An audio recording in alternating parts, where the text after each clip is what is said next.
Okay, so today's a really fun topic. It's one of the most asked questions that I get, and it's about rotation. Why don't you train rotation? And really, first, I think it's a great thought of training rotation. I want to explain why, and also my history with it, because I did train rotation a lot. And so, first, let's talk about why it's a good thought. One, when I started learning training 2016 in school, and as just someone reading all that was the sophisticated training resources at the time, the main patterns that I was learning to train were the push, pull, a squat, a hinge, and then the core.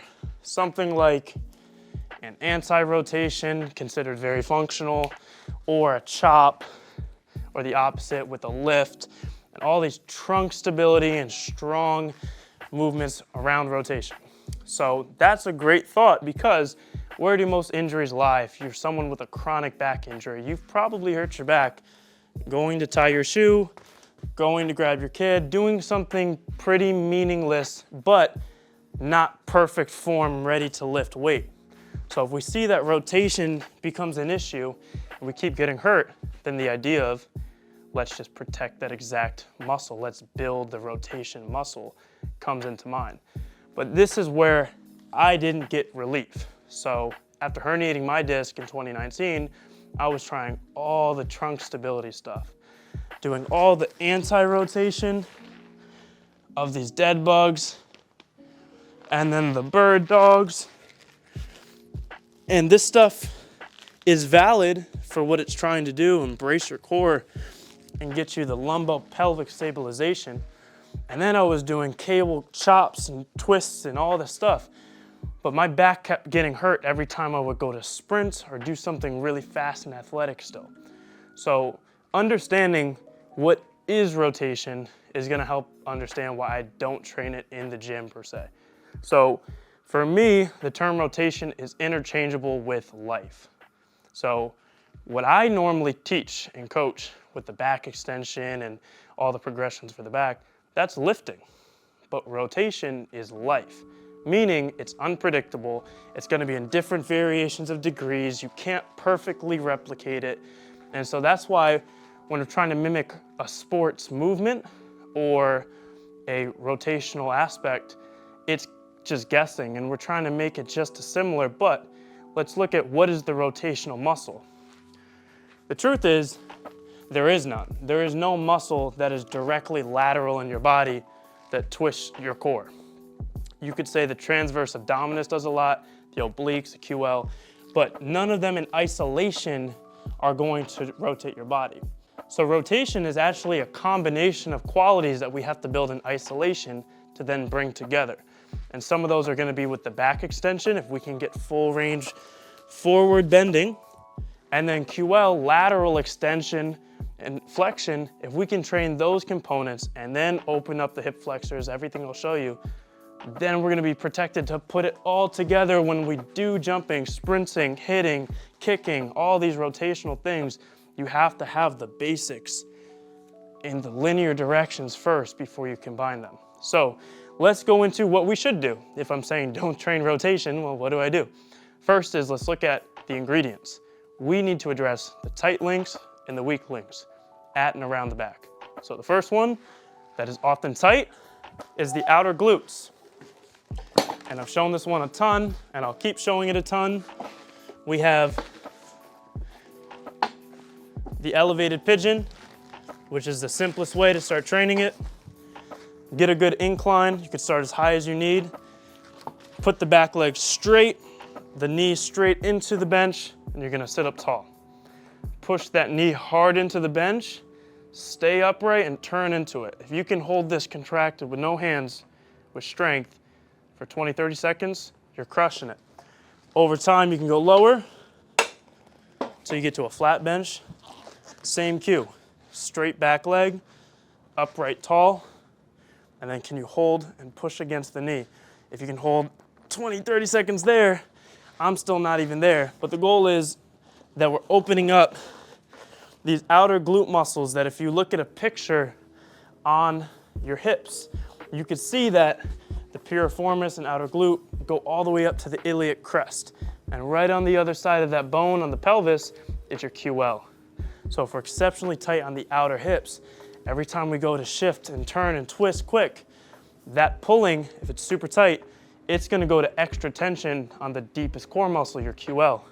So it'll pull on your spine laterally. So we don't want that. So opening up the outer glutes over time, just with 30 seconds each side, twice a week, is gonna do a lot for us. The next tight link is the hip flexors. I've shown this a ton already, but the easiest way to find measurable progress with it is a split squat. The back leg on lock, super straight, squeeze the back glute, tall. So I wanna explain why does this matter so much for rotation and not in a redundant, dogmatic way. Train the split squat, train the split squat. But if you're trying to use your glutes maximally, think of every time you go to sprint or every time you go to jump, even when you're rotating, if you're going to hit, I'm gonna hit a home run right now, pretty ugly, but this glute has to fully extend. So a lot of your power coming from the hips, twisting of the spine that then goes to the arms, starts here in the glutes. If you're tight on the front side with your psoas, a muscle that goes from your femur to your spine, if you're tight here, you won't be able to fully extend this hip and glute. So that's why sometimes sprinters will pull up with the hamstring pull or tear, and you might get a back tweak when you go to swing. If you're not able to really extend the hip, but you try to force it, that extra pressure goes somewhere else. So getting your split squat mastered, even if you only stayed at a foot off the ground and just made this as good as you can, load it with some weight, keep this back leg straight. You could go lower if you'd like. The point is just 2 times a week. Start training that a few sets. You're gonna open up this side that is often tight and affects your rotation. So now let's go to the weak links. Probably one of the most straightforward movements to train for rotation with the back is gonna be the single leg back extension. So if you've already seen the video, I would hope, of how to progress your back extension in 2 legs, you know that we have to move on to single leg to get unique benefits closer to the spine.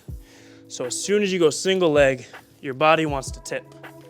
The thing that prevents that from happening are muscles like the multifidus and smaller tissue close to the spine that resists it. So similar to what I was saying years ago, I used to train anti-rotation. Well, we're doing some of that here in combination with spinal flexion and extension. So the standard on this is to get to 20 reps, single leg, full flexion, full extension at the top. I have full depth videos on how to progress this if you're really sensitive in the back and you're nowhere near that, no worries. Let's go even further, right? So let's say we want to be a super athlete and seriously be powerful. We shouldn't be afraid to train up to 25% of our body weight. This is 45 pounds, single leg for 10 reps. If this scares you, but you're trying to do something very high velocity, like a golf swing, a baseball swing, jumping side to side, we have our priorities out of order simply because before we go to do something really fast, we have to be able to do it slow, controlled. Well, before we do something heavy, we have to do it really light.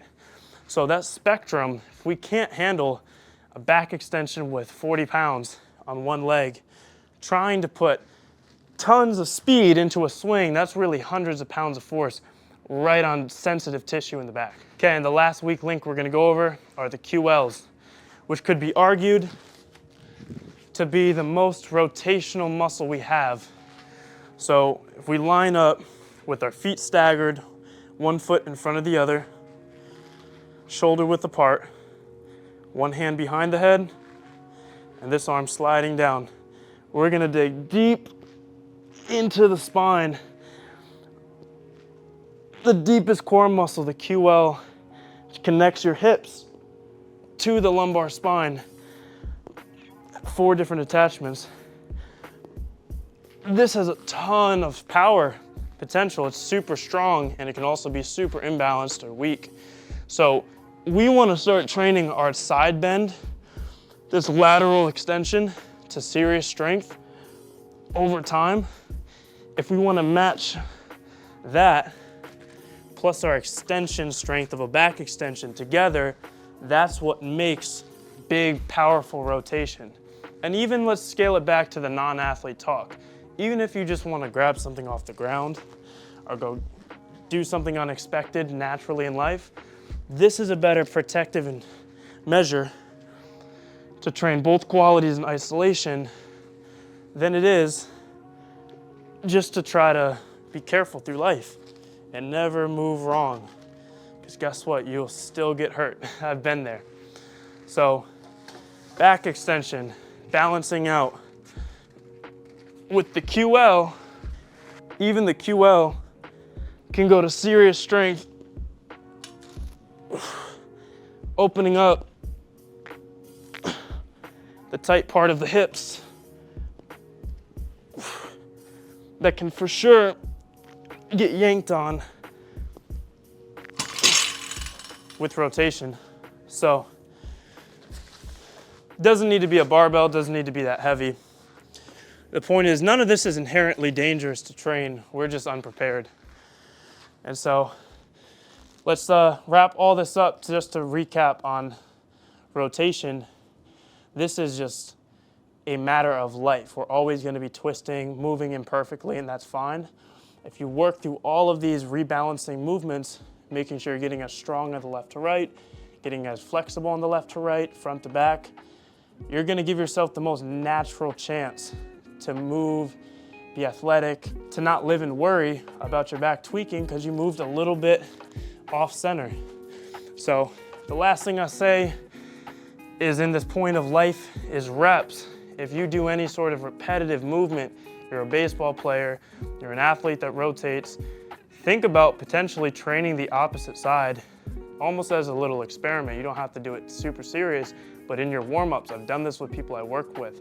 It feels super silly at first, feels super uncoordinated, but then through the weeks of practicing it, they actually start to feel better in their back, and they're undoing the thousands of reps of years of hitting one way but not the other. And this sounds crazy, but there was a triple jumper, I believe his name was Christian Taylor. He has the second furthest triple jump of all time. And he was an incredible world international athlete until 2013. His knee pain got so bad that he was forced to switch the legs he was jumping on. So instead of left, left, right, he went right, right, left. And he actually went on to jump his furthest PB. That was the second furthest jump in history after a couple years of switching it. And so that's not so rotational as, say, a swing, but the fact you could, after years of your whole life career, switch your entire movement to the other side and become a world champion still. If you're doing CrossFit and you're doing jerks or you're doing, something for leisure, it's not as silly to really practice the other side for fun. If anything, it would be worth the try. If you're really focused on this and this is a priority for you, I think it can only help. And so, yeah, let's even it out there. Let's work on the ingredients of rotation, which are flexion, extension, lateral extension, getting the hip flexors opened up, the outer glutes, piecing that all together to what makes up rotation. Then if you want to do stuff further, like these rotations, you want to do that, be my guest. You could totally do it. I don't think it's really dangerous. It just didn't help me get out of pain because I didn't understand what rotation was made of. So long-winded, I'm super sweaty. This is an intense video, but I hope this leads to some breakthroughs for people trying to keep doing the same thing but getting hurt and not realizing maybe they're just lacking the fundamental components that they need. So hope this helps. I'm gonna keep the videos going on consistently with different topics. If you have anything you want me to talk about, put in the comments. I'd love to, help break this stuff down and share my story to how I got pain-free with my back. So appreciate y'all. Let me know if you need anything. Peace.